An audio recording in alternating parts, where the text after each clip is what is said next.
New ইয়র্কে সাবেক মার্কিন প্রেসিডেন্ট বিল ক্লিন্টন আয়োজিত একটি অনুষ্ঠানে অন্তর্বর্তী সরকারের প্রধান উপদেষ্টা ডক্টর মোহাম্মদ ইউনূসের পাশে থাকা এক তরুণকে নিয়ে চলছে আলোচনা। সামাজিক যোগাযোগ মাধ্যমে অনেকে তাকে স্বৈরাচারী আওয়ামী লীগ সরকারের সংশ্লিষ্ট হিসেবে দাবি করেছেন।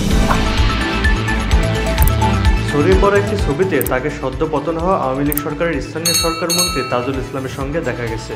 ওই তরুণকে অনুপ্রবেশকারী হিসেবে উল্লেখ করেছেন বৈষম্য বিরোধী ছাত্র আন্দোলনের সমন্বয়ক মাহফুজ আলম। প্রধান উপদেষ্টার প্রেস উইং থেকে জানানো হয়েছে তৃতীয় তরুণের নাম জাহিন রোহান রাজিন।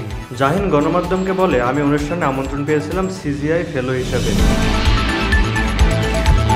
ডক্টর মোহাম্মদ ইউনূস ছাত্র আন্দোলনের নেতৃত্ববৃন্দকে যখন ডাকলেন তখন আমি দর্শক সারিতে ছিলাম। পাশে ছিলেন দুই বিদেশি ভদ্রলোক। তারা আমাকে বললেন, তুমি বাংলাদেশি তরুণ, তুমিও যাও। তাই আমি কিছু না ভেবেই স্টেজে উঠে গিয়েছি। জাহাদুল ইসলাম স্বাধীন, স্কাই চ্যানেল।